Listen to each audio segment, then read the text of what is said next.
Are we live now? I think we're live now. I don't know if you've just been watching that. I don't know if we were live or not, but that was quite funny. I've just been flashing. Yeah. We'll be banned in a minute. It was a rainbow. That was live. It's a rainbow. We were just looking at the rainbow. Hello, everybody. Let me just move all that out of the way. There we go. So yes, we are now live on everybody's platform. Hurrah! Hello. That's amazing.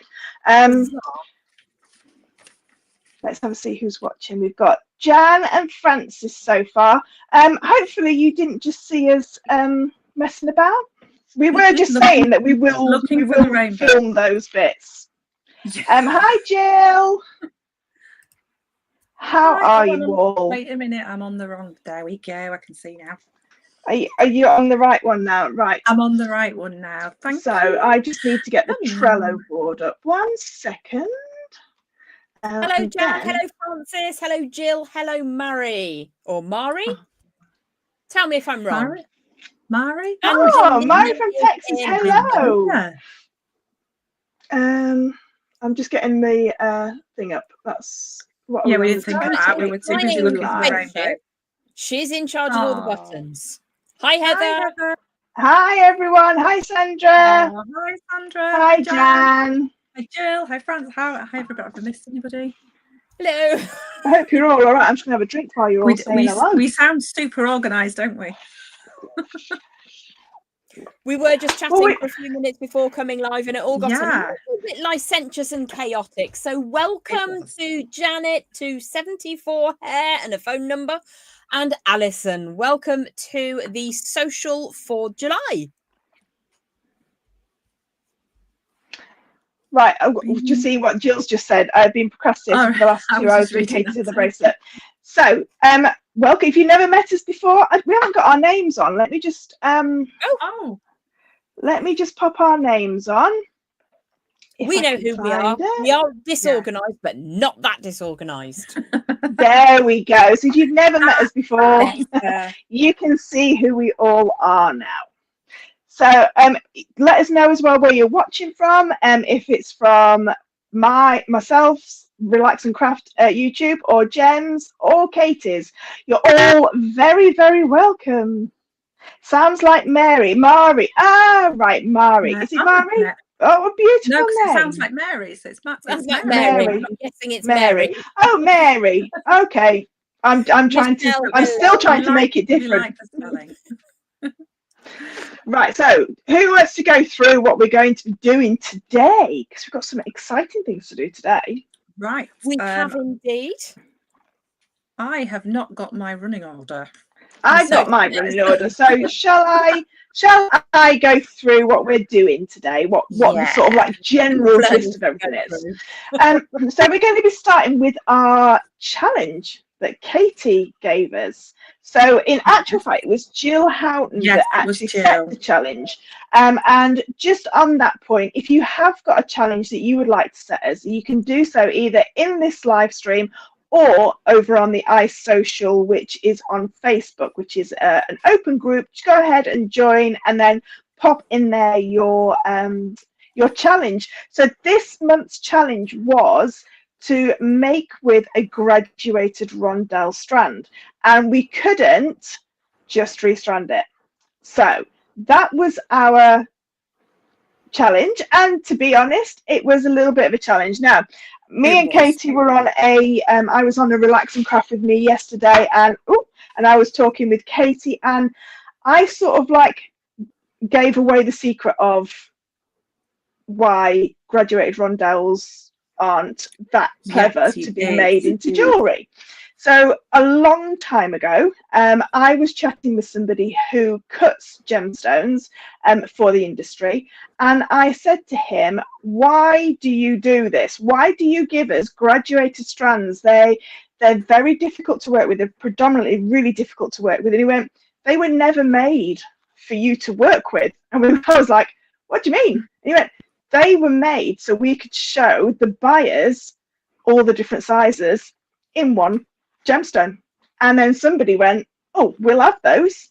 And that is how all these graduated rondelles and graduated rounds. Graduated rounds in pearls have been around for a long time, and graduated rounds are a little bit easier to work with because one single round you can make lots of things with. But graduated rondelles were only ever to show prospective buyers what the actual strand looks like in different sizes. So you could say, rather than showing them a 4mm, 6mm, 8mm, 10mm, they went, oh, here's a 4x2, here's a 3x6, you know, and they showed different graduated rondelles.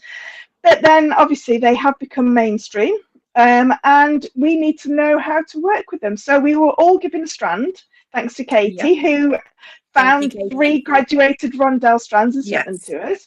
And we've all made something, I think, completely different. Totally. Completely different. Mine is completely different to what it was this morning. I was going to say, if you were on the Relax and Craft with me, then you're not going to recognise this piece because it's had a complete facelift. In fact, there's another person now. It's not just a facelift. Have I missed any? I love the socials with you ladies. Oh, thank you. Hazel's watching from Croatia. Hazel. Whereabouts in Croatia? I love Croatia. Blue water and golden sand. Oh, really? Oh, it's just beautiful.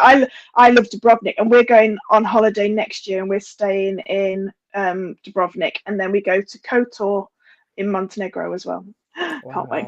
Yeah, everybody's saying, I hope you've had a lovely time. I've got a fly that's very interested in me. If you know what I mean. What you were just like. I've got a hint. Cut a fresh lemon in half. Yeah. Into the fresh lemon, stab dried cloves, pointy end down, stud the lemon with the cloves. Flies hate it. Stick it on your desk. Really? And they'll just go somewhere else. Oh, I'll try that.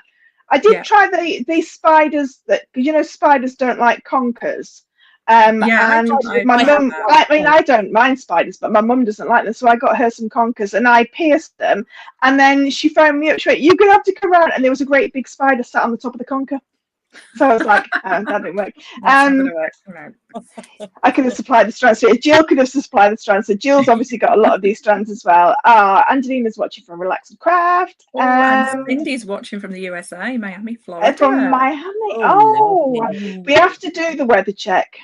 Everybody who's watching that's not in the UK, can you tell us what the weather is and the time? Because it's like that old Peter Kay sketch, isn't it? What time is it with you? What is it? Right, I'm going to put a hot guess in for Miami being just after 2 p.m.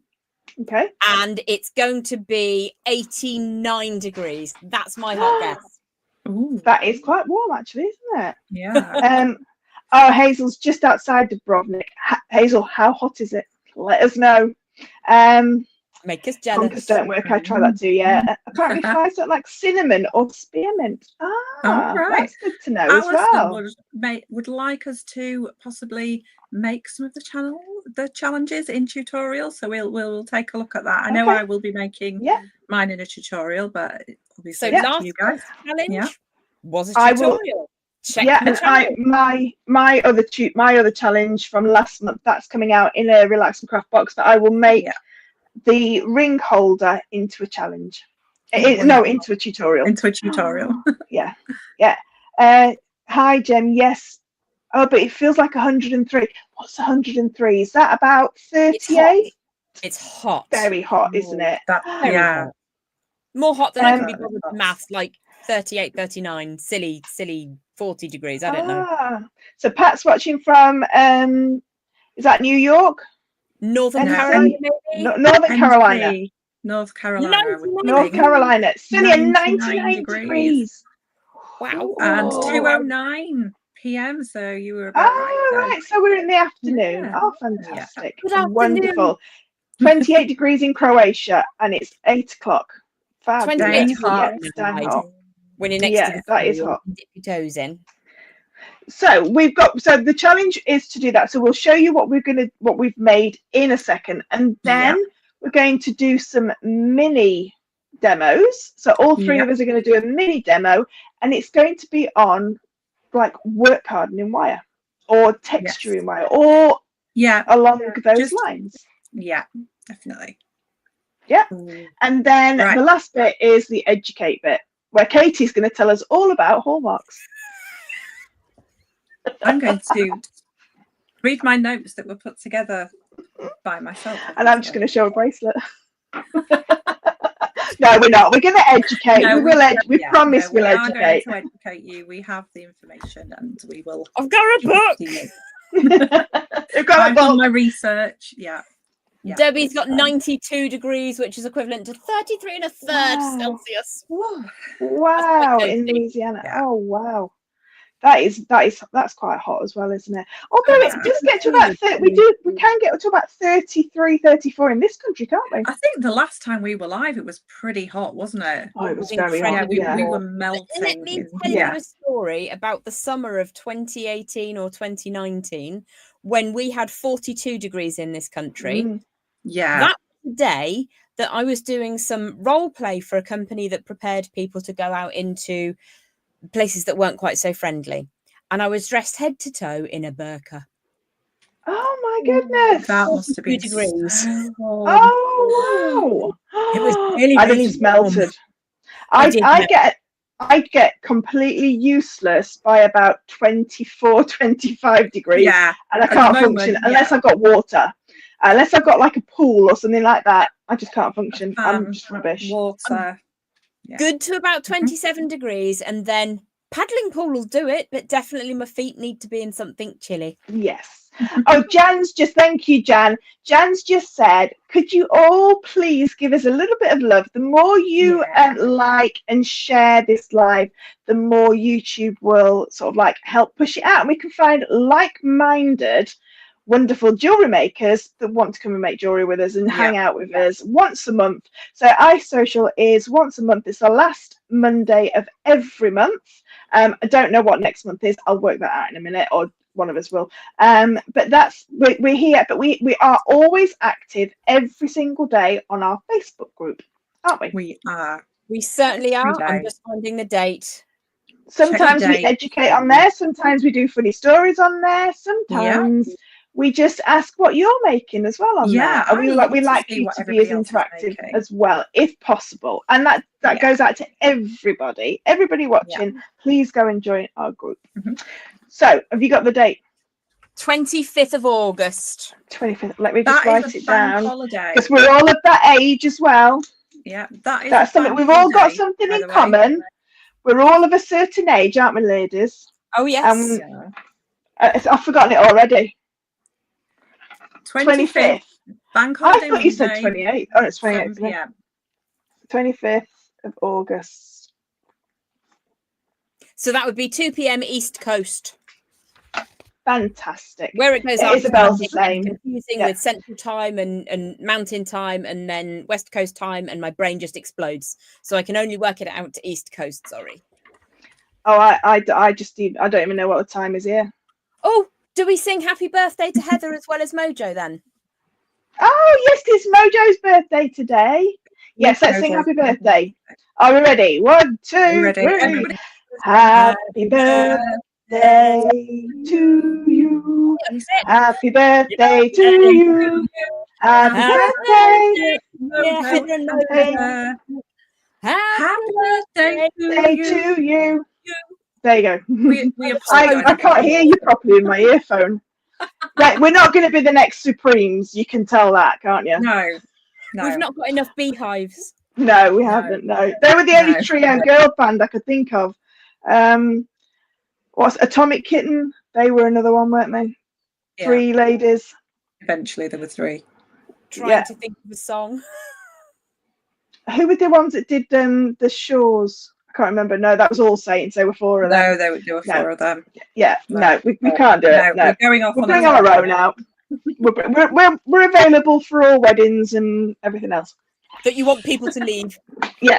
Right, shall we show our challenge? The people now, I want you to leave because the bar's closing. I know Jem, Katie, and Fleur can sing. I just want to give you a sneaky peek of what's left of the rondelle strand that Katie sent to me that I used for my challenge. It's really pretty. That's a lovely one. Are they clear quartz? Yeah, they are. Push the button. That's it, Jill. Push the button. Push the button. I know that one. I was saying, whilst Fleur was getting something from the house, that there's a big red button at the bottom of our screen. And we're trying to press it, but it actually means leave studio. So we had to really hard not press it. We were trying to find a different button. It was like, no, don't press the buttons. Yeah. Don't press the buttons. Don't press because I can't remember how to let you back in. That's all. We could be the Beverly Sisters. Yes, the Beverly Sisters. Definitely. But we could get like some more people involved, and we could be the Nolans as well. I love how many of them were there? What about Sister Sledgehammer? Sister Sledgehammer. And that, you know, that's very fitting for today because Gem's got a hammer. Today. Gemma is hammer time. We're ice baby, and we're hammer time today. We're proper 90s. I think I've still got some of those terrible pants that had the baggy bits in the middle from the 90s. I use those for yoga. They're very comfortable for yoga. Yeah, but then if you get caught having to go to the yes, that's it, MC Hammer. Yeah. But then if you have to go to the supermarket, you look a little bit terrible wandering around in them. I'm doing but mine have got elephants on them. Other. No, that's David Brent, isn't it? Yeah. You kind of need the bottom half, don't you? No. Yeah. Good. Yeah, maybe. No, I'm not standing up right now. I promise we will talk about jewellery making soon. We're going to be talking about jewellery making, don't worry. Right, so shall we show our challenge? So I haven't brought the extra bit of the strand that was left. Unfortunately, it is over there. And I'm not getting up because I might be prepared to do the MC Hammer dance, and I don't want to do that. But I can do the Ice Baby dance. I can do Vanilla Ice better. Not blowing my own trumpet or anything like that. And if after a few sherbets, I do pretend to do the worm as well. I can do the worm. You've fallen over in that workshop enough. I know, yeah. Jen, do you know I fell out of the workshop through the fly fringe and ended up on the bench outside? Had you had gin? No. No. Wow. No, there was no excuse. No excuse at all. No excuse. Right. So, who wants to go first? Katie, do you want to go first? No, you can go first because we've kind of seen a bit of yours already, haven't we? Oh, which have you? Have I flashed it?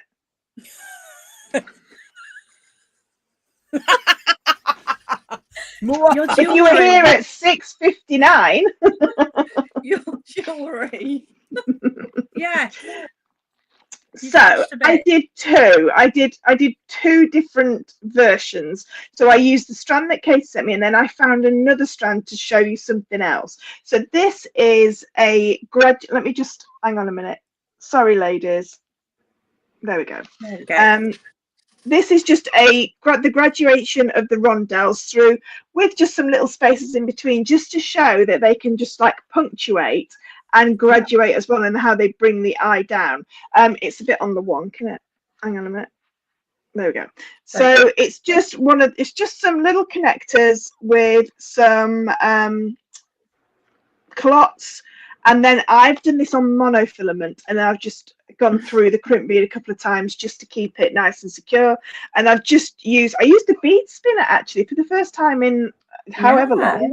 I used a bead spinner, and then I just made a little pair of earrings with the graduation, and I had really classy. They are really classy, yeah. But the head pins that I had were incredibly long. Why are you not focusing? Am I focused? Am I focused? Is that better? See your eyes beautifully.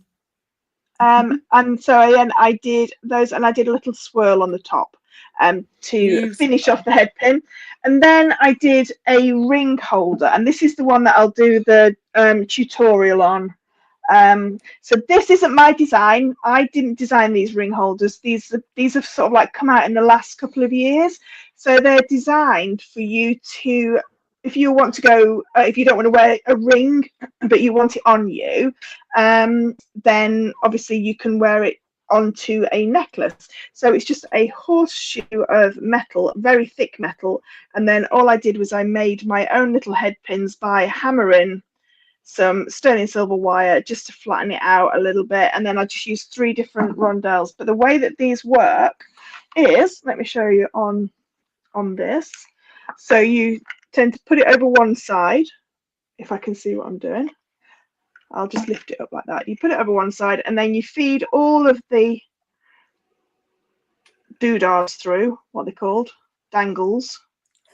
Feed all the dangles through, and then back up the other side, and then it sits like so over the front.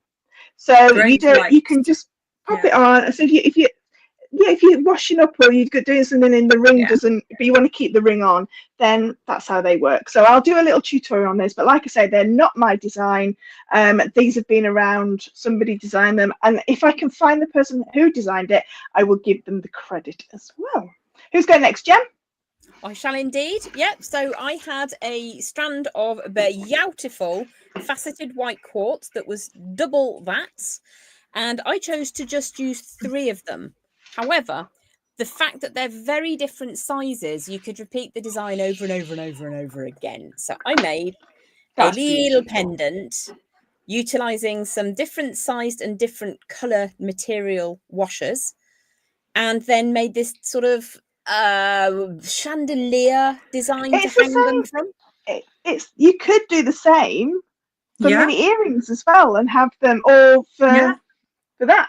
So there are tutorials for that as a chandelier earring going back on my channel. Oh, wow. Donkey's Yonks.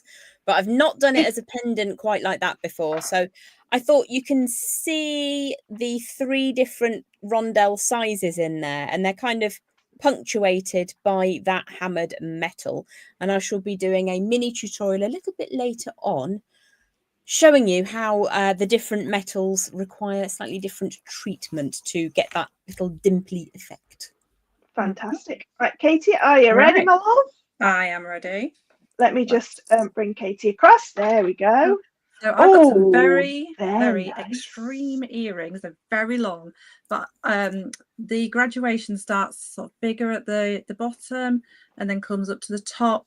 And I just wanted, even though they are just in a line, but they are wound onto the actual wire, but I just wanted that really classic look, but not just threading them and popping them around your neck, but then creating that graduation in the earring.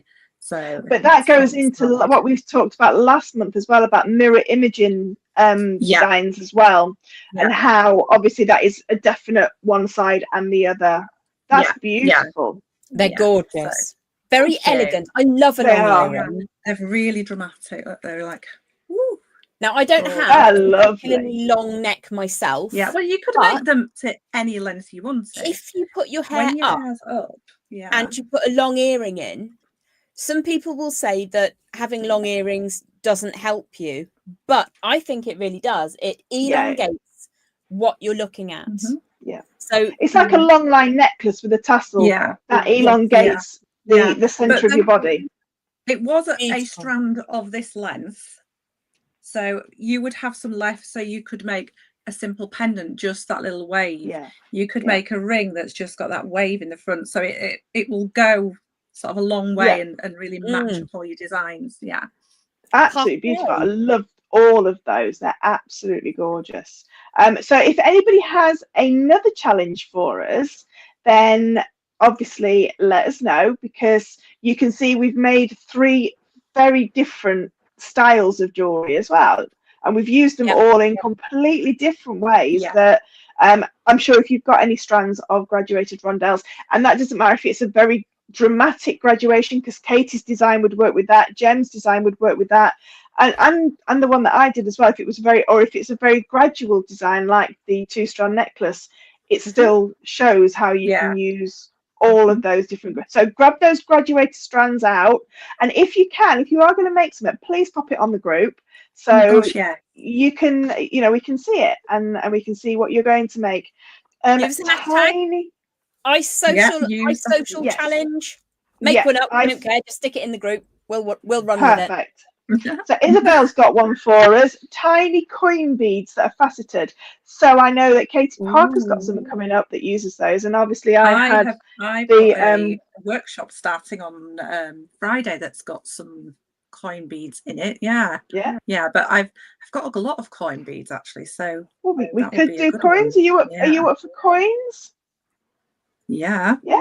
Yeah, we're up for coins. Right, so I've got coins. So I will I challenge all the watchers to click the like button. Oh, thank you, Ruth. That's a great challenge. Like thank you. Yeah. Very good. Thank you very much. A few minutes ago, what a bead spinner is. Now, mine is far away. If you've got yours to hand, perhaps you can just show Rani what that is. Yep. So a bead spinner is. So it comes in. So sorry, Katie. I'm going to have to. No, you're all right. Is that okay? So it comes in two parts. So this is just a wooden one. So this is your little tray. Now Katie's probably better off she's the one that uses these the most. But in effect, let me get the needles as well so you can tell everybody, Katie. Yeah. So you have a needle. You can pop your thread on. It's usually like a big eye needle, isn't it? Yeah. So you can just open it up, put your thread straight on, and basically you would spin in one direction and then pop the hook that Fleur's about to show you, hopefully. Yeah, I got them. Yeah, there we go. So the hook there, can you see the hook at the end? You pop that literally against the inside closest to you, and then you've popped your beads in, usually kind of like maybe your seed beads.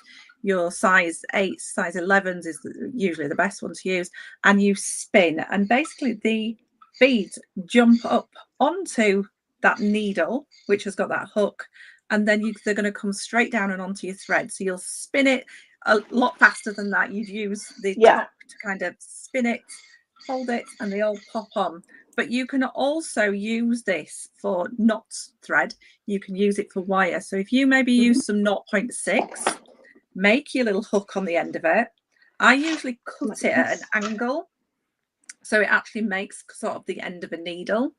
Make your little hook on it, just like that. Just make sure it's got a nice smooth hook on it, and then all your beads will jump onto that. So therefore you can therefore you can just utilize them going straight onto your wire rather than hand. Can you imagine hand threading?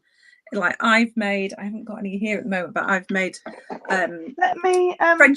French beading, for example. You need thousands of them on there, and you can make your flowers and everything like that, and it's so much quicker, and it's quite fun to do as well. Once you get the hang of it, the first 10 minutes you're like, this ain't gonna work, but yeah, it will. Can you do it? Yeah.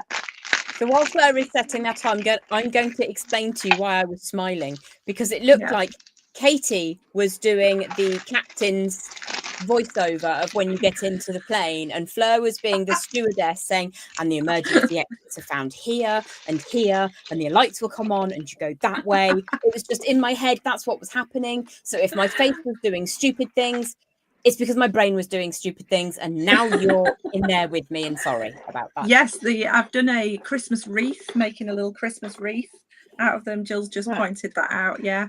I'm just going to turn my camera off and then switch it round. 1 second, ladies.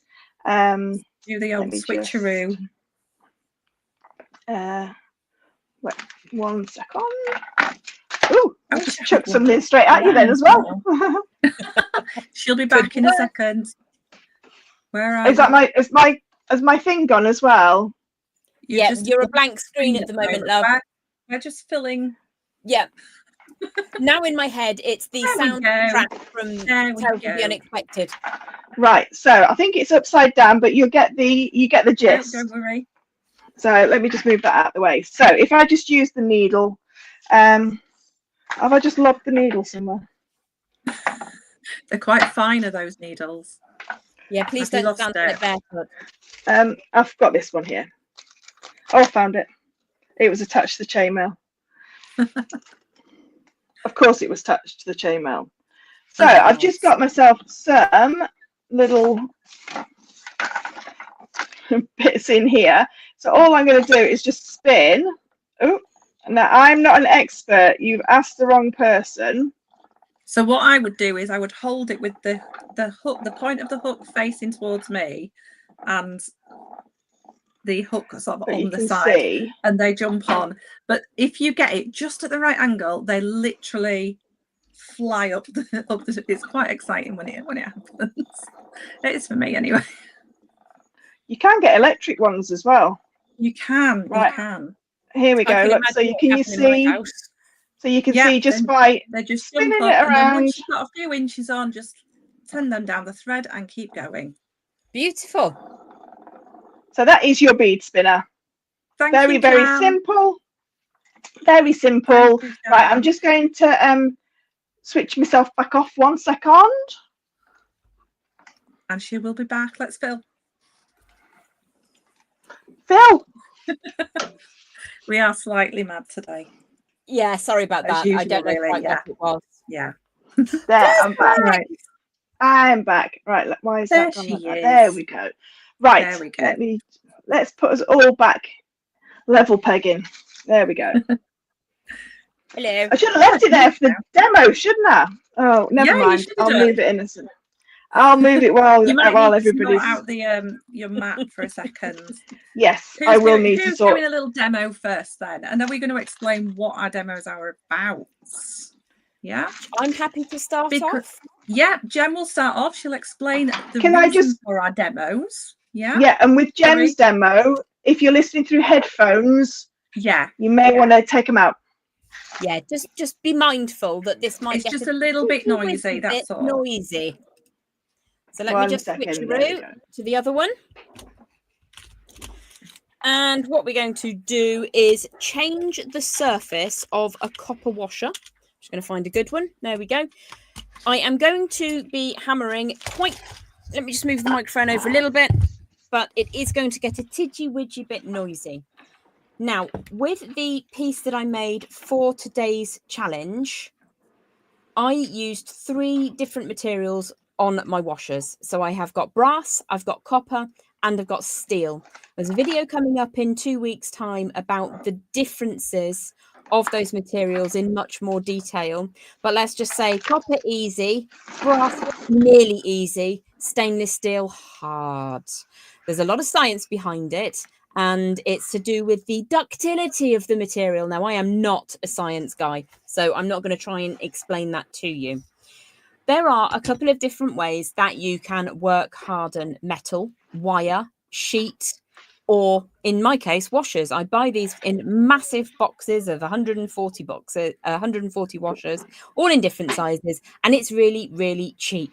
Now, if all you wanted to do was harden that and give it a satin sheen finish, you could use the flat surface of really any flat surfaced hammer or a chasing hammer, which is what this is. Obviously, we're going to try not to smash our fingers when we do something like this, but I'll show you very quickly what you can do.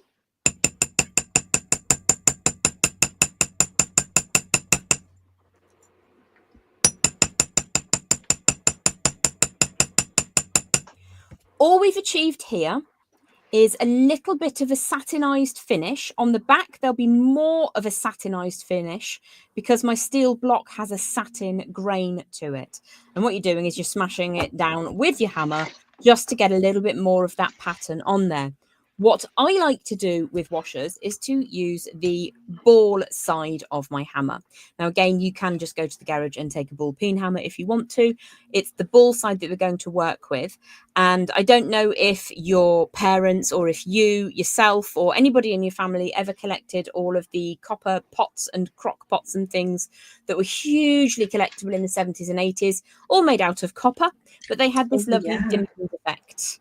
So to achieve that, we're going to use the ball side of that hammer. And again, put your fingers in your ears.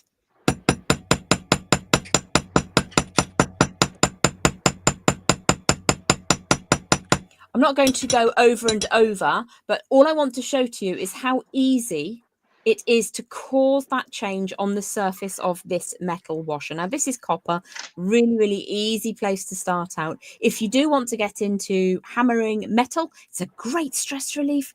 I do strongly recommend starting out with copper, whether that be a raw copper wire or sheet if you want to make jewellery, or if, like myself, you find it quite interesting to turn what is a mechanical item into something beautiful. I've got lots and lots of tutorials on my channel about copper washer jewellery, but you can see how very, very quickly that changed.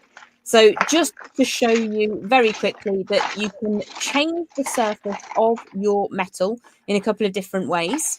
One of the other ways that you can do it is to use the side of the flat surface. So I'm going to give this like a starburst effect, and I'm going to come down on top of that with my hammer at an angle.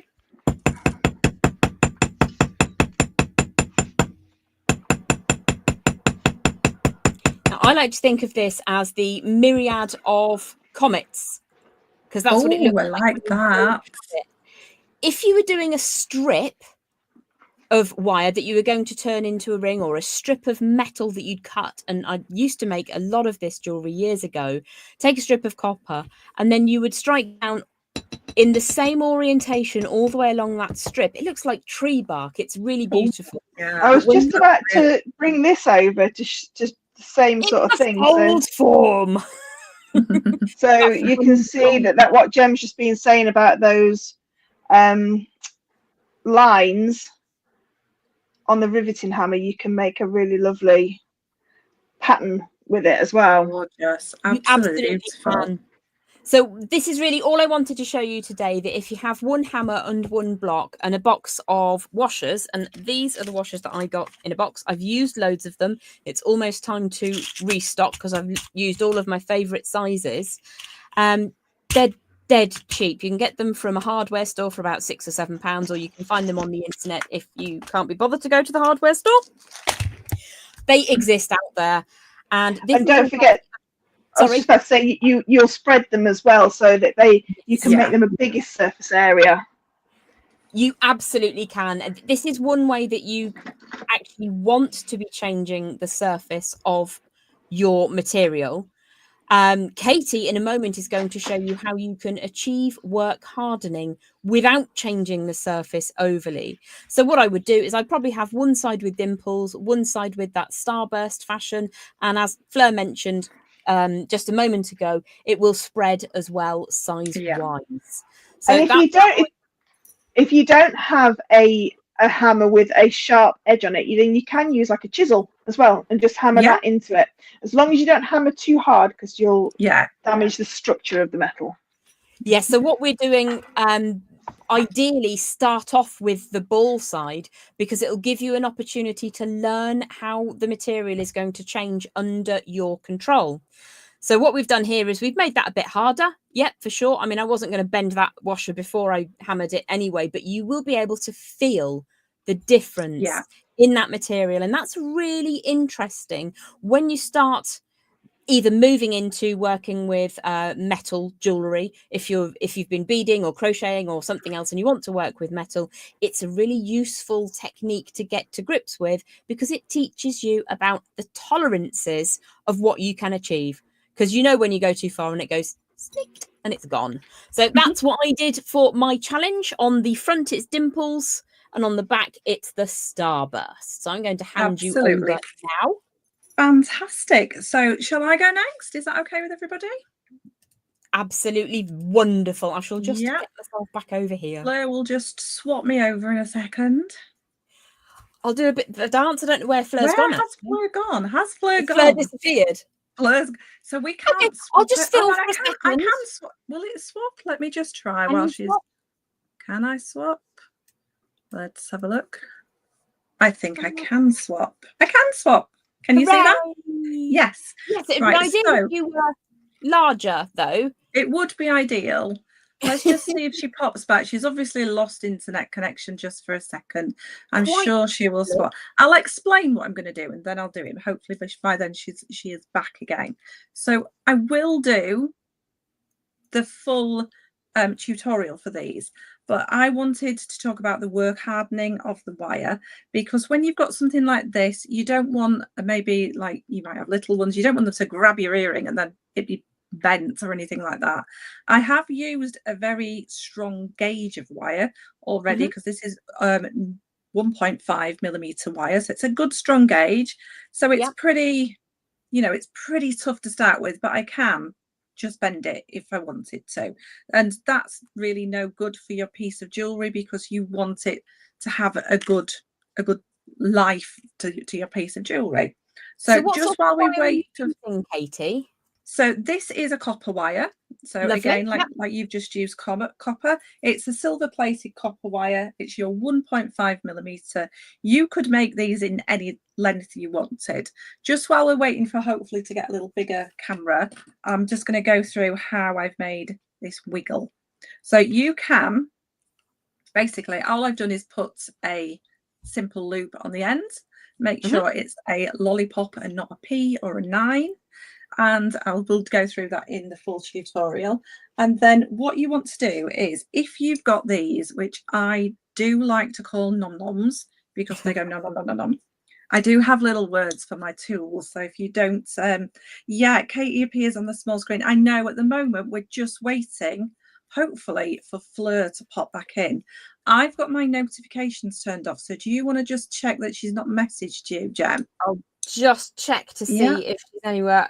Aha, yeah. Fleur says, my internet has crashed.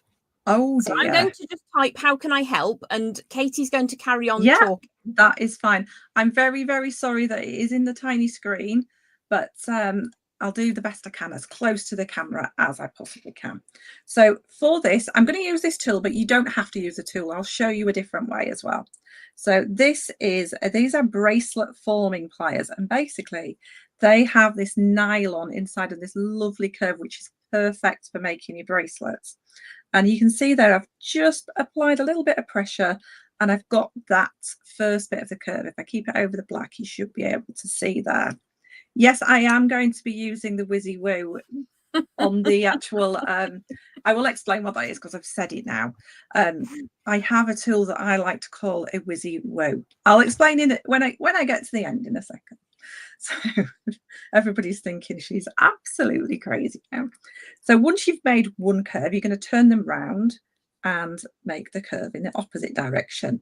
And these are just forming for you. That's all it is, just creating that really gentle bend. If you haven't got this tool, which you know most people probably haven't, if you're just starting out, you can use anything like your ring mandrel. You can use, let me just grab something like a lipstick case, anything like that. And the amount of mandrels, that the handle of your hammer, the amount of mandrels that you have in your home is absolutely crazy. You just think, I need just one thing. I just need, and trust me, you can find it. So what you can do is, hopefully you can see that. So you can just create that gentle bend just by forming it around. Obviously it'll be different to these ones, but you can continue just forming it as you go and create that bend. Yeah. I've just brought the happy smiley om-nom.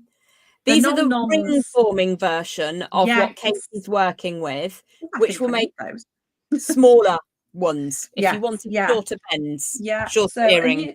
If you wanted something that's sort of more wiggly, that's what I'm doing wrong. I don't name my pliers, Heather says. Yeah, all of my lovely workshop ladies know about all my words for things, so my nom-noms and my Whizzy Woos. So yeah, you can form your little wiggle whichever way you like. So I've got this one pre-done. It's just got that bit of a wiggle onto it. And I'll tell you what I'll do before we get to the hammering, because hopefully she will get back again, but if not, we'll just go with it. I'm going to cut this to whatever length you want. So obviously making sure that you cut it with the flush side of your pliers closest to the work that you're keeping. So my loop is on this end and my flush side of my pliers is up here. So I'm going to cut that always with a thick gauge wire. Hold the opposite end. It will shoot off like a bullet, won't it? Yeah. So I'm going to show you the Whizzy Woo, seeing as we're hanging around for a bigger screen. This is my you're all Jem's going to go, that's not Whizzy Woo. This is a beadle-on bead reamer, but you can get a little cup bear attachment for it. I think it's a bit blurry from go. So, and all you do is, I think this is actually only for 1.25, but we're going to go with it with a 1.5. Fleur's back. Hang on. Let me just sort the camera out. 1 second. So, can you make me big? 1 second. I know I'm grown up now, but we just had a power cut. Typical. Oh no. Oh, sorry, Katie. It's all right. There we go. Everybody knows about my Wizzy Woo now. Everybody knows about your Wizzy Woo. This is my Wizzy Woo. Right, so this is actually a little bit big, is this wire, but we're going to go with it. It is slightly noisy, not super noisy, so be careful of your ears if you've got your headphones on. I'm going to have to go around the edges first. There we go. We've got that in now, and I just give it a bit of it's got a nice movement to it. And then on the end, you've got this beautiful, can you see how rounded that is? Lovely. It's amazing. And I think Wizzy Woo sounds better, to be quite honest. You can get manual ones if you've not got you can get Wizzy Woo. Yeah. So I've actually never used the bead reamer, so I've kind of wedged it in there and it's never coming out. So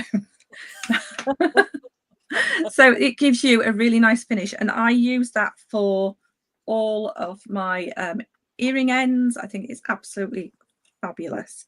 So my very long demonstration that was supposed to be a couple of minutes, you got a little bit extra there, but you will get the full thing. So we've got our base of our earring, but the texture of the wire, the density of the wire is still like this. It's still very, very bendy. So what we need to do is work hard on it. So you can use a rawhide hammer. I haven't got one, but you can use a nylon hammer.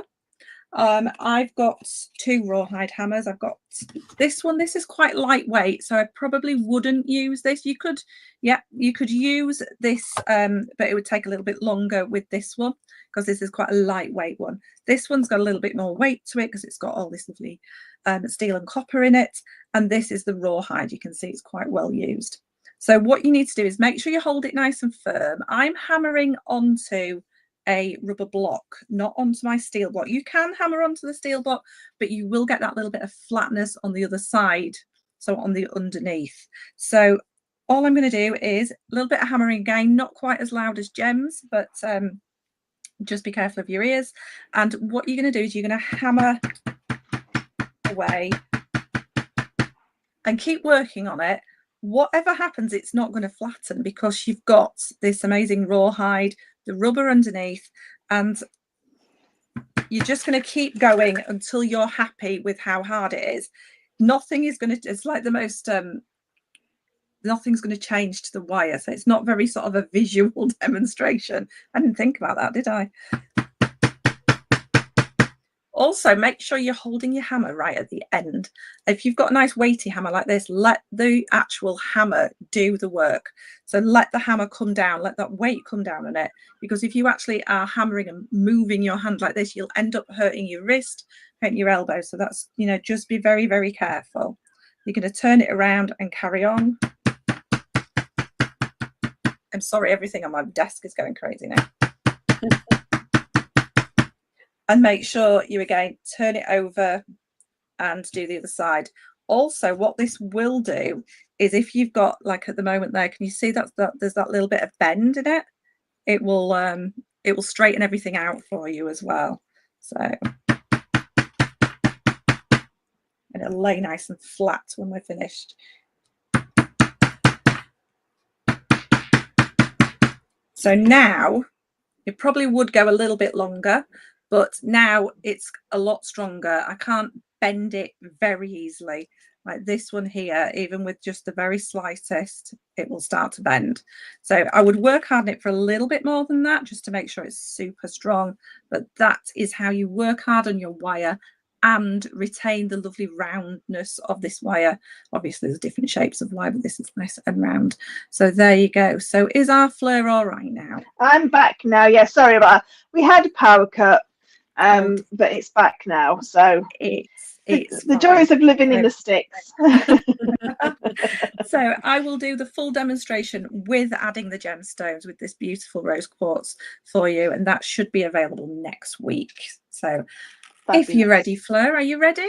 Yeah, so mine's just super quick, and super simple. So I've got a piece of wire, and say that I didn't have any of my hammer and block and things like that with me, what can I do with just some simple tools to actually work harden this piece of wire? So this is really bendy wire. So this is, I think it's about a 0.9 sterling silver wire, this one.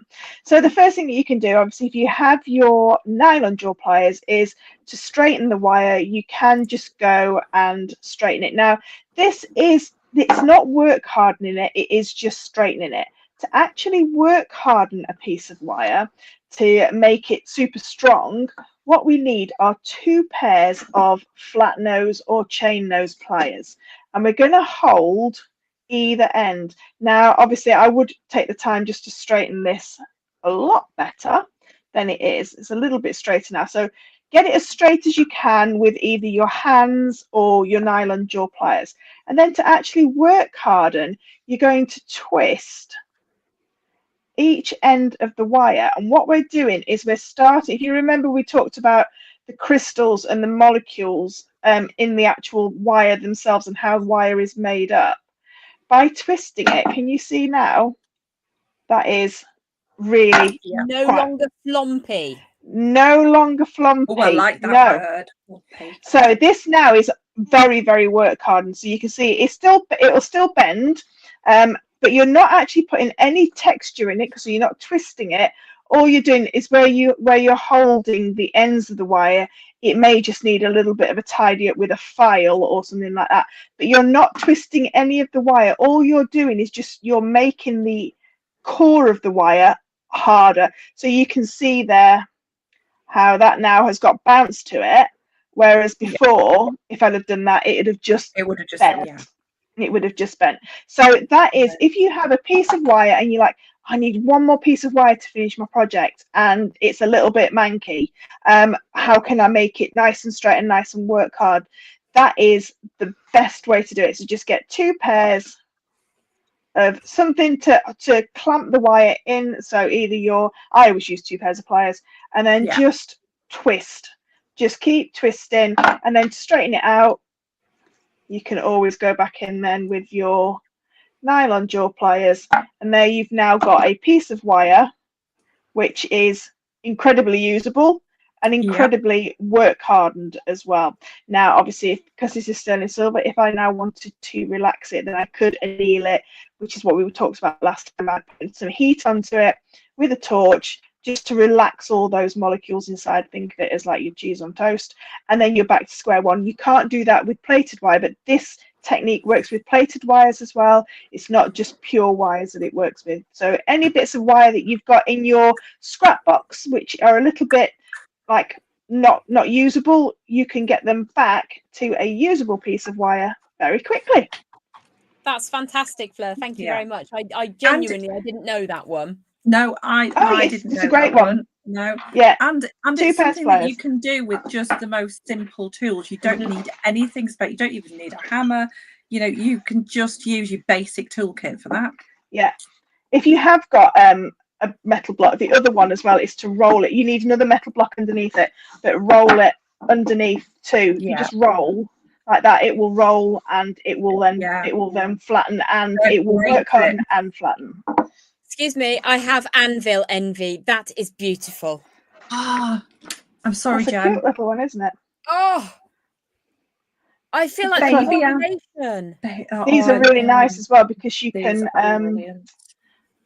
sort of like use the hole inside there as well. So if you're riveting, they're great for that. But you've got all these services, so you can make an anti-plastic. So this is a bit too big, but you could make an anti-plastic angle in there as well. Beautiful. I think I've got a spare one, Jem. I'll send you one. Oh, I got a spare one. You can't somewhere. be without one now. This though, if you're a silversmith or a metalsmith, this is not acceptable. All these marks that are on here that I've put on here with a hammer, I need to file all of these out. So I need to sand all of this down and start again, because whatever I put onto here to texture, I'm going to texture the underneath of it by leaving these pits in here. So no, not very good. That's my job for tomorrow, is I'm going to make sure this is nice and smooth and shiny again. Can I just mention, on the back of what Fleur has just taught us, why would you need to strengthen a wire that is finer? Can I tell you the answer to that is to make an ear wire. Most UK earlobe piercings are 0.8 millimeters. Standard ear piercing, it's either 0.7 or 0.8 millimeters. If you have ever made an ear finding out of 0.7 or 0.8 millimeter wire and then just put it in and it just goes meh, it literally like melts in your ear, doesn't it? Wire to make it act like it's beefier big brother. And something like this. So this is what I did with these. So this is a 0.9 wire. So you can see I flattened the ends of it to make the stopper on the end.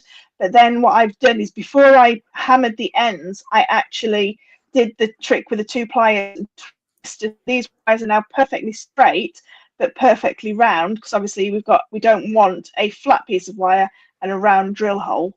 But we don't want them to come off the ends as well. So this now is really, really tough wire. If I go like that, you can see it's not bending, and it's only a 0.9. So it's not a super strong wire. It is a structural wire, but if it got caught, then it would still bend. But this is that's how you get that kind of structure to them without having to hammer it flat and then not get the rondelles on. That's wonderful. Can I just say, if you don't have a whizzy woo, or I'm really sorry, I've forgotten the name of it. What's it called? Just whizzy woo. Don't take it just too far. Whizzy woo. Only one whizzy. Just whizzy woo. Yeah. One of the best things that you can grab when you're starting out working with metal and you don't want to invest a lot is a 4-sided nail file. This is disgusting because I use it for all my copper. These things are 4 for 99p in the 99p store, or if you're upmarket, they're 4 for £1 in Poundland. I literally have just your general nail files. That's a glass one. I use these things all the time. All the time. They are don't brilliant. Have to spend oodles of money. No, you don't need to get professional jewellery files. You know, definitely just go for your cheapy ones to start with. I also use lots of things like lollipop sticks. Yes. If I'm forming wire, because I can just push it, and you know it's nice, it's wooden, it's not going to scratch. So there's so much. You know, ask us. Go onto iSocial and ask us. Do I really need to buy this whizzy woo, or you know, whatever? Do I need to? The answer will be yes, because everybody needs a whizzy woo. Well, yeah, everybody needs a whizzy woo. But what's the Poundland alternative is what we want to know. Yeah, that's it. Yeah. But do feel free, pop onto iSocial, ask us the question. You know, if you're thinking, well, I've got this I need to do, and I need to get this tool, just say, do I need this? And we will let you know. Everybody else might have other ideas as well for it. It's like using the different mandrels around the house. You don't need to buy a big set of mandrels. Use use what you've got. Best thing in the world. Best thing in the world is a marker. Makeup brushes.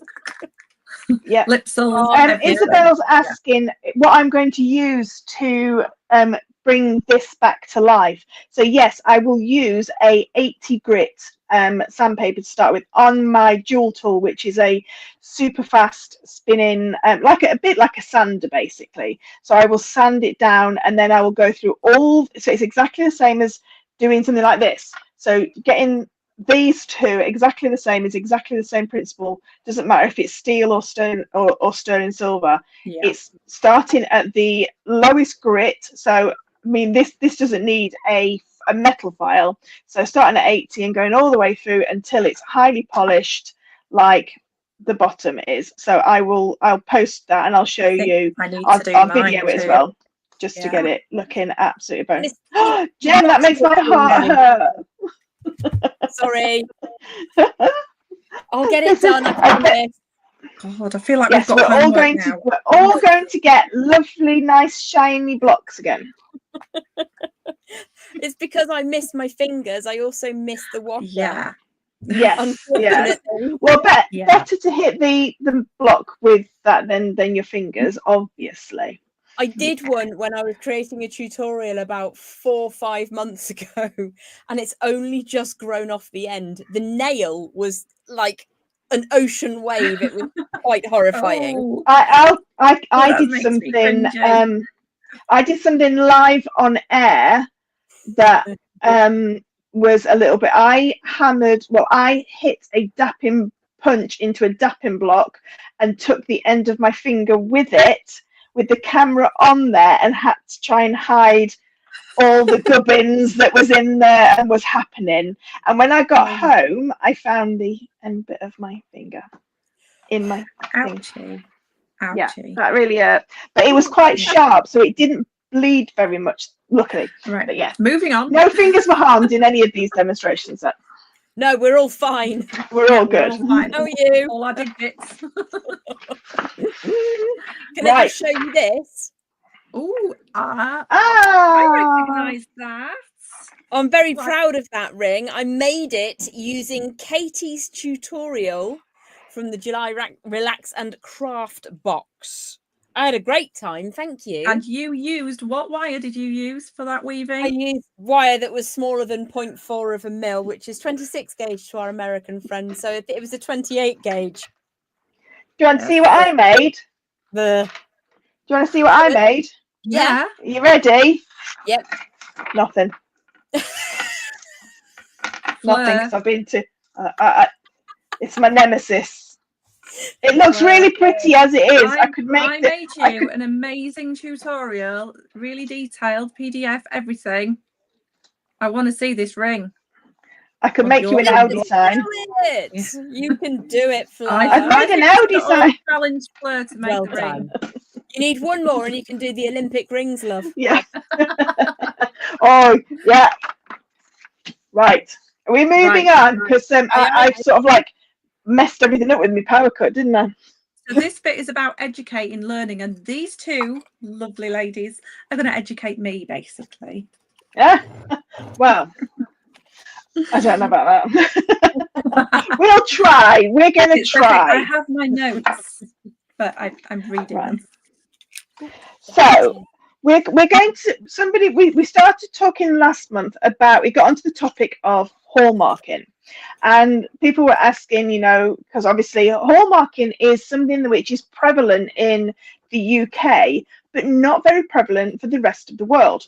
So there's not very few countries that actually use a recognition stamp of a finesse of metal, which is what a hallmark is. So what it basically tells you is lots of information about a piece of jewelry in very, very teeny tiny stamps. And I'm going to attempt to show you some teeny tiny stamps, because last time I did this, I accidentally flashed the ladies because I had the camera the wrong way around. We're looking for the rainbow. So I'm just showing you how small hallmarks can actually be. Look at that so rainbow. You can see. So that the rainbow is a very special mark. So very occasionally, the assay officers will do special marks for certain occasions. So Katie's got one which was the Queen's Jubilee, which I can show you in a minute. And this one is for the NHS. It was only a Birmingham assay office one, but I'm jumping ahead again. I'm just trying to show you how small you can get actual hallmarks. So what is a hallmark, Jem? I need to flip my camera, don't I? Let me just mirror my camera. There we go. No, that's put it back. You might be able to see those when it comes back. to it. Is that better for you? Yes. Right. Okie then. That's okay. A hallmark is a way for the end user or customer or dealer to identify what the material is, whether it's silver, palladium, gold, platinum, and also how much of that material is in that product. So silver spoons, for instance, which I've got excited about recently, could be an 800 fineness, which is 80 parts per 100 or 800 parts per 1,000 more technically, of silver to other alloys. Usually silver is alloyed with another white metal. The standard for jewellery in the UK is 925, which is 92.5%, or 925 parts per 1,000. But you do also have Britannia, and the what's known as fine. Now, fine silver is usually for You would have it in ingots or bars as investment. It's a little bit softer. The alloys that are used in all jewellery metals are there to help the piece of jewellery last longer. So in the UK, we have gold that starts at 9 carats, which is 375 parts gold per 1,000. And the other alloys can be used to change the colour. So you could have a yellow gold, rose gold, or white gold. The more you go up that carat rating, the higher the percentage of actual gold. So in the United States, we cannot sell to the United States with 9 carat gold. The smallest number is 10 carat for the US market. So you would also have a 14 carat, 18 carat, 22 carat is really quite squishy, and it does tend to wear away. And again, your fine gold tends to be retained for investment pieces like ingots or coins or something that you wouldn't necessarily wear because it will just wear away. And why would you want to kind of rub? I mean, I don't know. You do you. If you want to rub gold all over your body and lose money, that's absolutely fine. We're not going to judge you, but that's generally what happens. So I have got on this finger, I have got a 9 carat white gold diamond ring, which I've had for some years, 13 years now. And it's very, very stable. 9 carat gold is quite strong. On this finger, I've got an 18 carat white gold ring, which I've had for 3 years, and it has worn more in those 3 years than the 9 carat gold. So that's why we have different carat weights. The hallmark not only identifies the finesse or fineness of the metal, it will also tell you where it was assayed. Now, an assay office tests your metal, and it will give you a bunch of stamps, which Fleur is going to tell you more about because I don't really know. You can see that Birmingham is an anchor and that London is technically, I think it's a lion. It's a leopard. No, it's a leopard. But it was a lion, but it is a leopard. But it was a lion. I've read the lion is a sterling silver. That's so the lion we use the lion. Yeah, so we use the lion for that. But yeah, I've got a thing here actually. He used to be a lion, but he got turned into a leopard through a mistranslation in 1600 and something. So the one that Fleur is showing you towards the bottom of the screen, which shows you it's the walking lion, also known as the lion passant. He tells you that it's a sterling, which is 925 or 925 parts per 1,000 silver. But the other marks that you see higher up on the screen will tell you where the assay office is. So you also have some other glorious marks, like there were some for Y2K, there were some for the Queen's Jubilee, and as Fleur has just showed you, there was a little rainbow during COVID. So that's pretty much everything I know, apart from what's in this book, which if you have any questions, you can always reach out to me and I will tell you what I can find out. If you need anything identifying, I can't promise to identify it for you, but I've got the book. So Jill's saying PMC was originally fine silver. Yeah, so the reason why PMC is fine silver is because you can't burn off 25% of it on a small flame. So the binders were that 1% for the fine silver. So yeah, fine silver is Britannia silver, which we use a lot for depletion. We use fine silver for fusing. So you may have heard of another kind of silver, which is called argentium silver. So argentium silver sits between sterling silver and fine silver, as in it has the property to bond to itself, and so does fine silver. So what you can do with your argentium silver, you can do with your Britannia silver. But Britannia silver is very soft, so it is another soft metal. So things like, if you've seen reticulation in sterling in silver, that is using your fine silver. So anything like that where you change the surface of the metal, you need a pure silver to do it. And obviously 999 is the purest form of silver. It never gives you 1,000 because obviously there's going to be other impurities in there. So like Jem said, sterling silver is always mixed with copper in the UK. You can mix it with things like nickel, you can mix it with zinc, you can mix it with ferrous oxides, everything like that. So it tends to be things like barley silver or tribal silver, that you've probably heard of those terms, has quite a dark look to it, and that is being mixed with other materials to make it, but sterling silver has to have the 925. Now, in the world, you can buy a stamp that says 925, and people are always think that that is an actual assay, and it's not. That is a stamp that anybody can buy and stamp onto anything. So if it was silver plated copper, you could, and stamped with that, you would think that it was still sterling silver, because why would you not? It has those numbers on it. But in actual fact, the assay office themselves take your pieces of jewelry and they test it under lots of different tests for your sterling silver. So something like this, so they would put a tiny little scratch on there. This is traditionally how they used to do it, a tiny little scratch, and then a little bit of a solution on there to show, a little bit like a litmus paper, whatever colour it goes is the colour of if it's sterling silver or not. Now they x-ray as well, so they can x-ray, pass it through an x-ray machine, and they can see if it's sterling silver or if there's any copper or how much copper is present. When it's something like a chainmail piece, which is what I usually have hallmarked, things like this, they check at least 20 of these rings that are on there to make sure that the majority of the piece, so however thick and wide, they probably checked about 50 or 60 in these rings, because it's such a large piece. So yeah, pardon? It's chunksome. It is chunksome. But usually they would then just hallmark, obviously, just one of those rings for you.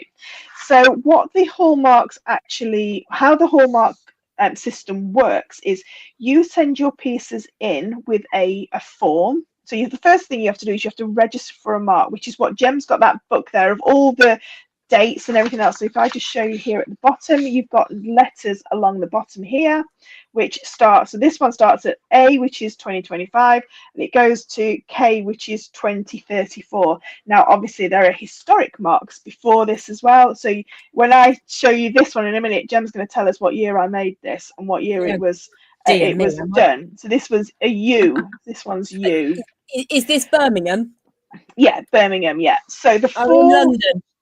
Oh, you're in London. All right. So the four assay marks here, which are applied for the 4 assay officers, they are all independent of each other as well, and they all act as their own businesses. So although they are held by the laws of assaying, they have assay masters, but they are all separate people. Now, you can have, if you love Look of the Leopard and you live in Scotland, you can have your pieces hallmarked down in London. So they will all vie for your attention and they will all vie for your business. I had mine in Birmingham, even though I would have loved to have it in Sheffield because I'm a Sheffield girl. But Birmingham was easy for me because I could take the pieces in. So that's why. This mark here is for when we apply marks outside of the UK. So this is Birmingham's own one. So London would have a leopard and then the compass as well. So you would send your pieces in, you'd weigh them all, send them in, and then say where you want your marks. Now, these are what are called feature marks. So these are on the outside of the piece. It's a bit like what a few people have got bracelets that I've made. Katie's got bracelet that I've made with the Queen's Jubilee ones on.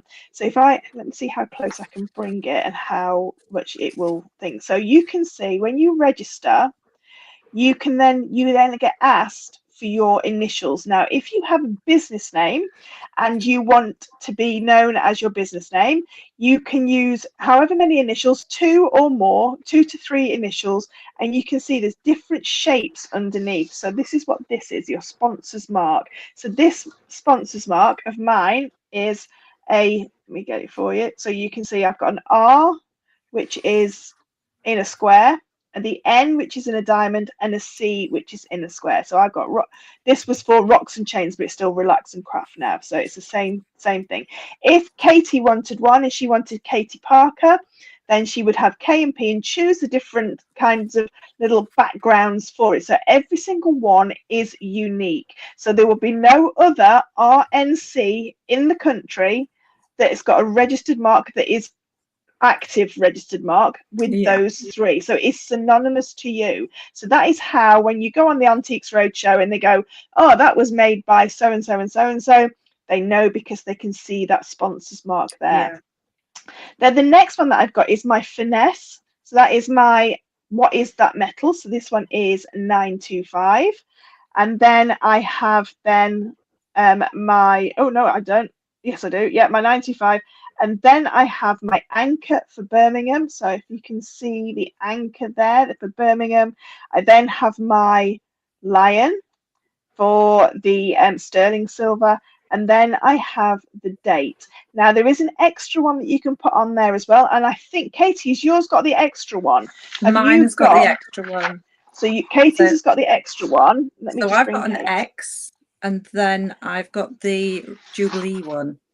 Don't know You've got the Jubilee, right? Oh, right. So yeah, you don't have the scales on there. There's no scales on that one. No, scales. I've got the X. It's the lion, the X, and then I've got the little crown Jubilee. But I don't know whether you can. It's just this one here. Yeah.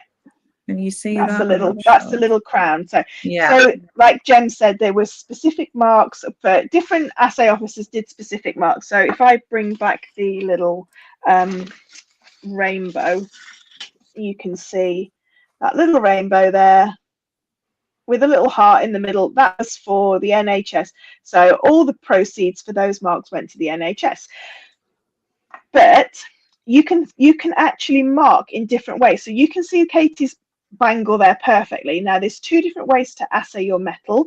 You can have it struck with a punch, which is what Jem showed you, hammering. So actually physically hammering the mark in. And I'm going to try and show you. I don't know how I'm going to do this. You might want to swap camera. Let me just swap cameras around. Let me see if I can get it to focus. Let me move that out of the way and it won't focus on any of that. So inside here, there we go. Let me just spin it. There we go. So can you see those tiny marks in there that you can't read with the naked eye? They are struck. So that is struck with a punch. Okay. And the one that Katie's just showed you and the bangle that I've just showed you as well, this one, these are deep relief lasered. So lasering of hallmarks has just come around very recently, actually. The problem with lasering, sometimes if you can polish all those out if you wanted to. So they aren't as deep as obviously a punch is, but they are a nice way of getting those big marks on the front as well. So that's the difference that you can see there in the two punches. Now they can hallmark on a 1mm wire. So don't worry about a jump ring, but your chainmail, they can hallmark onto a 1mm wire, which is absolutely unreal. Amazing. And I'm going to have a quick look, see if I can see the date on this. I think this one is a lot older. I can't remember. I can't see it. I've got my the U, was that 2019? That probably that sounds about right. Yeah, that one was 2019, and this one is that'd have to be 2020, surely. So this one is a V. Yeah. Can you see there? I don't know if you can see it. If I get it under, there. So that's really good. Yeah, that's really clear. So you can see there. That's a little heart. So all these are laser engraved on, which is why it's quite dark behind it as well. Let me see if I can get the ring into focus. Let me see. It's all about it is a really funny angle. So this is on the inside. So how you get two different types as well. So when you are getting your hallmark, hallmarking is something that you want to get. There's two different kinds of stamps. You can get a straight stamp and a swan neck stamp. Now this is really important to save you some money. If you want to get a stamp made, please go for a swan neck stamp. If not, you're going to have to buy two. So a straight stamp is for things which are flat on the back, and a swan neck is for the inside of a ring. So if you were to buy a straight stamp, ask me how I know.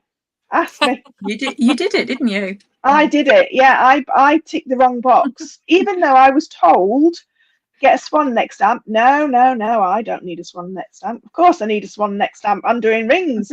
So that is how you you can see there, you can see it on the inside. So with the swan neck, it's like a hook basically, and they're so clever. They can hallmark wherever you tell them to hallmark, and try and get it nice and straight. So they put them in different kinds of vices. And I did have one more that I was going to show you really quickly. So with chainmail, if you don't want your chainmail piece or any small piece, but you want it on a tag, you can actually pop it onto a little tag and get, oh, I'm pushing my luck now, aren't I, with this? Jill's just asked a question. Okay. Is there something about jump rings that have to be soldered and attached to a piece because they can get it hallmarked and then remove them? Yeah, so you should solder your last jump ring in place. So my last jump ring and this piece is soldered in place. But with chainmail, I had this discussion with them because they'd not really come across people that were chainmailing and in sterling silver and sending it, because chainmail predominantly in the US was always done in aluminium. So it was only when a few of us came along and went, well, we do it in sterling silver, and we had to have, first of all, they said, no, we can't hallmark it, because you can take it apart with, you know, technically not pliers. And remember what we were talking about last time, if it can be taken apart with pliers, with no tools, then obviously it can't, you know, it doesn't need to be hallmarked. But this obviously is a little bit different. So they did agree, they had a little conflab, and they agreed to it. But yes, technically you should solder the last jump ring, or the jump ring which your tag is attached to, and to the piece, so that nobody can take it off and say, oh, okay, then I'll just take that tag off and add it onto something else, if that makes sense. So yes, technically they should be, but with chainmail, then obviously with some of them you can't do. So they are aware of that. Whether London and Sheffield and Edinburgh are, I don't know. And then I just want to really quickly talk about something that Jem was showing us last month, about repurposing silver. So this is an amazing bangle which was made for me by a lovely lady called Sandra Daw, and this is some sugar tongs. Now obviously this would have been hallmarked at the time of it being made, and I'm going to see if I can see. No, I can't see it, it's quite worn now. But for Sandra to actually have to physically make this into a bangle to be able to sell, you actually have to send it back to the assay office, and they give you, let me just zoom out a little bit. Ooh, there we go. They give you a certificate which says it has an authorization for change of use. So if you are wanting to make things like rings and bracelets out of, look at Jem's beautiful ring, out of silver cutlery, or like anything that's been assayed as something else, it does have to go for a change of use. And you can see here that this was Sandra, and this is a certificate. She did it in 2010 for me, and the original description, oh there we go, the original description is Birmingham, hallmarked 1906 sugar tongs, and they weighed 13.5 grams. And I'm just going to quickly go through the weights now really quickly, and it says new description is now a silver bangle, and it was altered by Sandra Daw, and that is her maker's mark, her sponsor's mark. So does that get a new hallmark, or is it just retain the same hallmark but with the new details? So this has got Sandra's hallmark on it as well, and it's also, so this is what it gets now. So it gets, let me see how close I can get it. So that in the middle there is the original hallmark here. Yeah. So this is the original, and this, oh, can you see? If you hold it lower down, we could see some numbers. Yeah. Oh, could you? You could see them.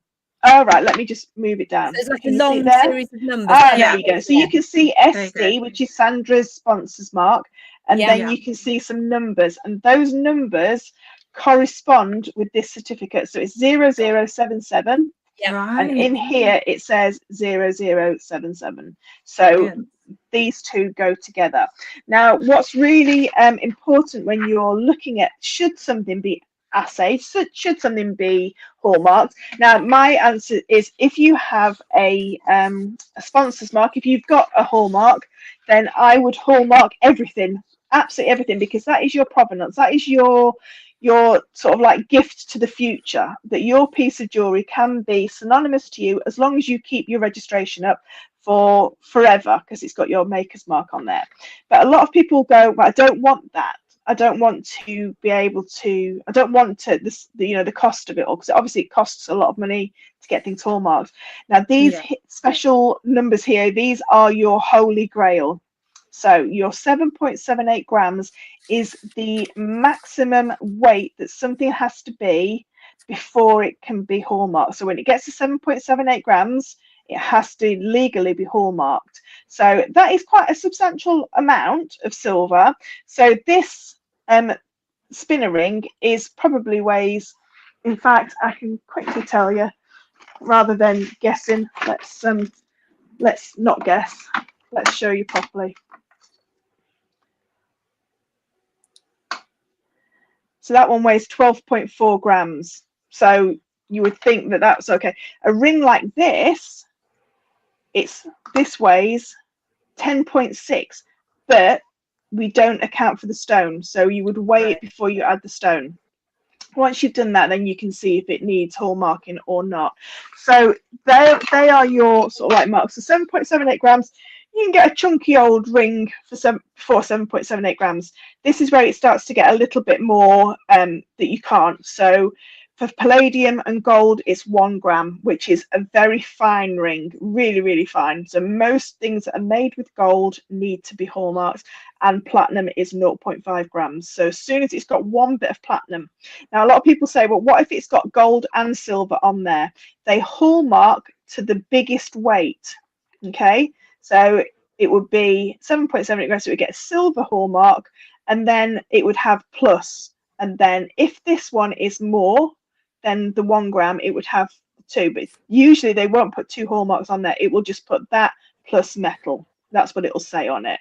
Yeah. Got so many pieces are made in Canada over 7.78 grams. Yeah, most of the world don't have these laws. It's our laws, our assay laws are upheld by trading standards as well. And now I have unfortunately been at a show where somebody didn't have this out.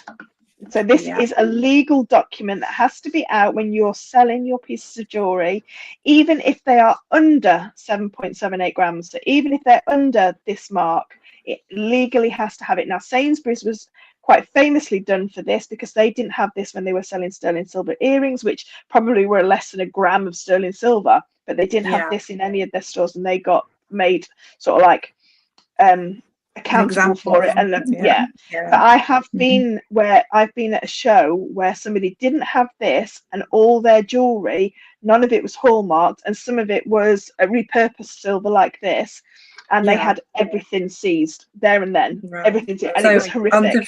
I read this afternoon that the fine is £5,000 just for not having the dealer's notice.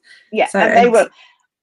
So where can you get the dealer's notice from, Fleur? So this dealer's notice, all you need to do, if you go to any of these assay offices, so Birmingham, London, Sheffield or Edinburgh, go onto their websites. In their download section, they will be this dealer's notice. Now, one thing it has to be printed on A4. You can't shrink it down. It has to be an A4 piece of paper. So it has to be this. You don't have to buy them. I've got some old ones. They do change regularly. So I've got some old ones which were on like an A board, like a cardboard board with a little thing at the bottom. You don't have to have that. All you need to do, it has to be visible when you're selling. So it doesn't have to be in front of everything. It just has to be visible on your stand. So a lot of people will pin it to the tablecloth at the front, or put it at the back, or something like that. So just go on to any of these four websites and go to their download section and download it from there. And also on there as well, they do you have to put it on your website if you're selling on there? Yes, you do. So if you're selling sterling silver on your website, it has to be there. So if you want to go to my website, right at the very bottom it says hallmarking, and there is a dealer's notice on there. If you're selling on Etsy, this has to be one of your pictures. Always put it as one of your pictures if it's sterling silver, even if it's just got a little bit of sterling silver on there. Can you see that fly? It wants to be famous. I saw it. Did you see it? Yeah. Yes. It's my new pet. I'm going to call him Colin. Colin the fly, I see. Colin the That's fly. A good name. So if you sell on Etsy or Folksy, or you sell on the Craft House or New Monday, whichever one you sell on, you must have this as a picture as well, because if the trading standards, a little bit like the Disney copyright, the first place that they go, which is easy pickings for that £5,000, is those kind of websites, because they can just go along and pick them off like a gunslinger. They're ruthless with it as well. Once they've got a bee in their bonnet about it, they're ruthless. But yeah, so that is just a brief overlook of hallmarking. You can go into so much about hallmarking. I went on the website this afternoon for the Birmingham I.C.E office, and there is a plethora of information there. It's so helpful. So definitely check that out. But phone them up as well. Phone them up. They are really super helpful. Now, for something to be hallmarked, if you are sending, the more pieces you send in, the cheaper it gets.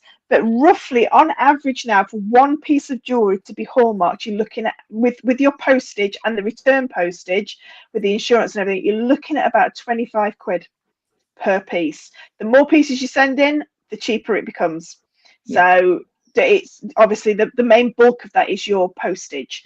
So just so you know that it's price per piece, and if you wrap them really, really well and wrap them all individually, they will charge you for unwrapping every single piece as well.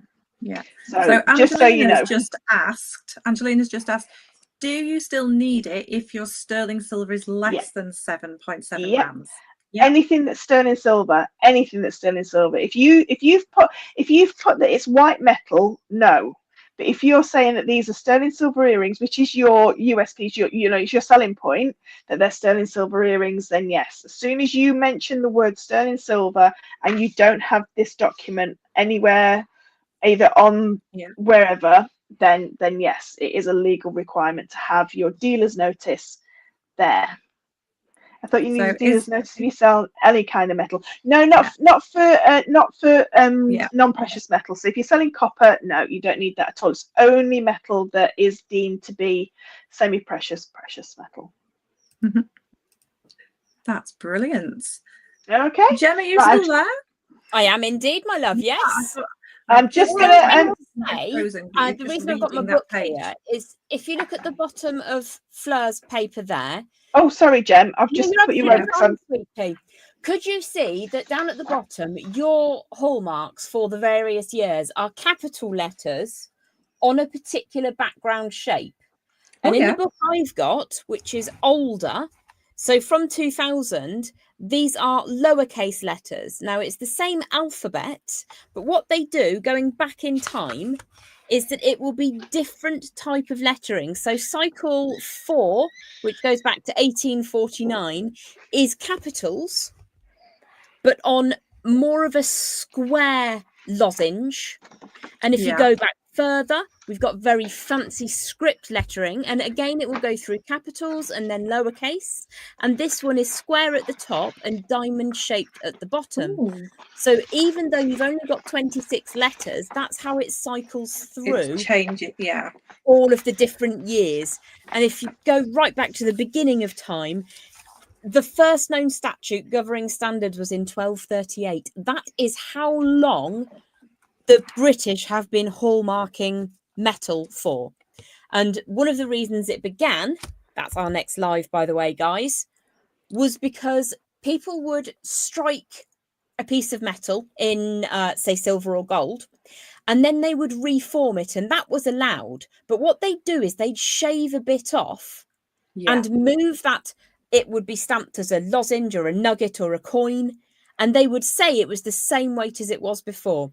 So what they would do after about 10 or 15 times of doing this is they'd have a little stockpile of precious metal, which came from nowhere. It was like the magic man has made some metal appear for them. And this is one of the reasons that hallmarking and weighting started to happen, was because people were being a bit nefarious with it. So that was the only bit of information I had, was that it's the oldest form of consumer protection, which is exactly what you've just said. Yeah, I mean, and the other, really quickly as well, if you are importing jewellery, you can't sell. So say you're importing jewellery from Italy, and Italy doesn't have any kind of hallmarking. You can't sell that on your website without it being hallmarked. So it has to be hallmarked in the place that it's being sold, not the place that it's being made. Great information. It is. So, it's really, really useful. Really, I've really enjoyed. Turn my camera off and then just quickly spin myself around. Hang on. Don't disappear again. I'm not disappearing this time. I'm bored of that now. I'm staying. Is the electricity still on? Hopefully. Look what I made with this month's Relaxing Craft Box. I absolutely love these. I like them as little lollipops. They are little lollipops. So if you fancy making those, they're coming up tomorrow on my YouTube channel. Brilliant.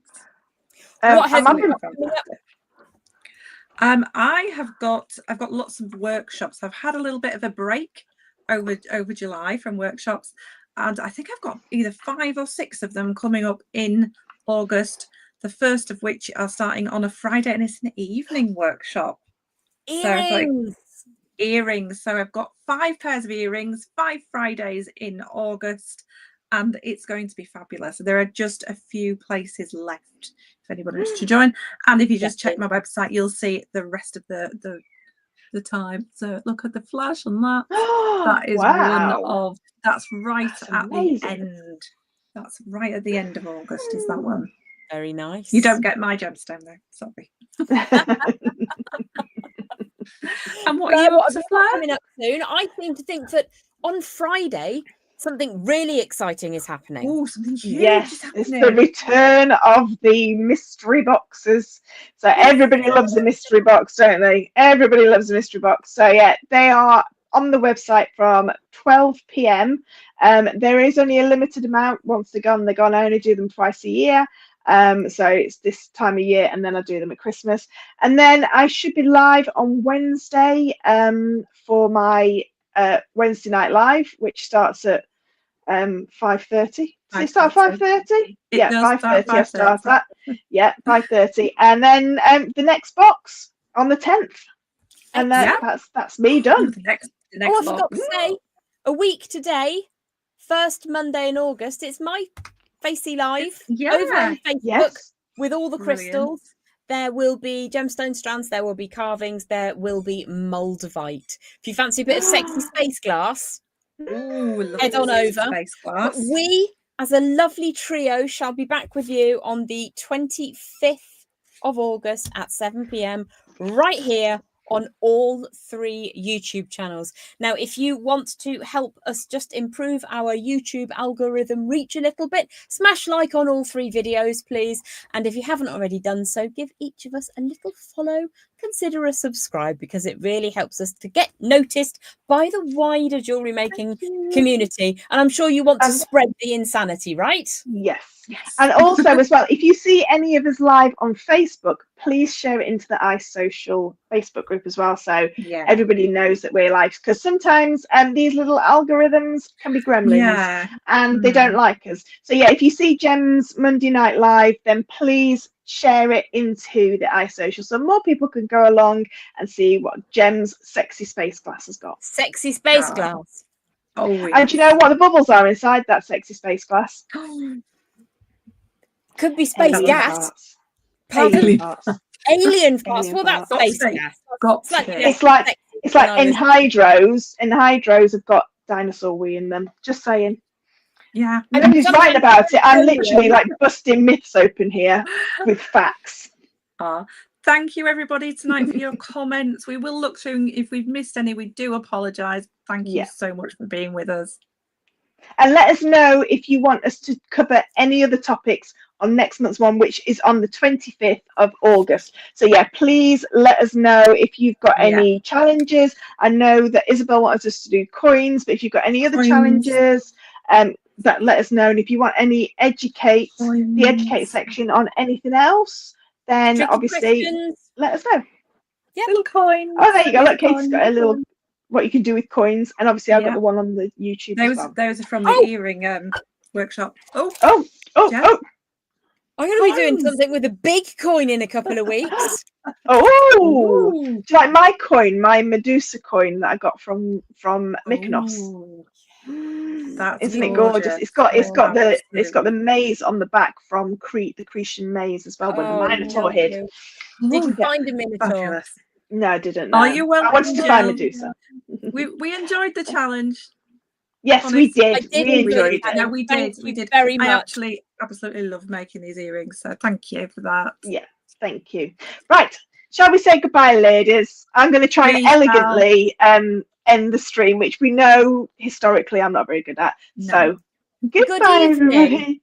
Have a lovely evening. Take care. Bye.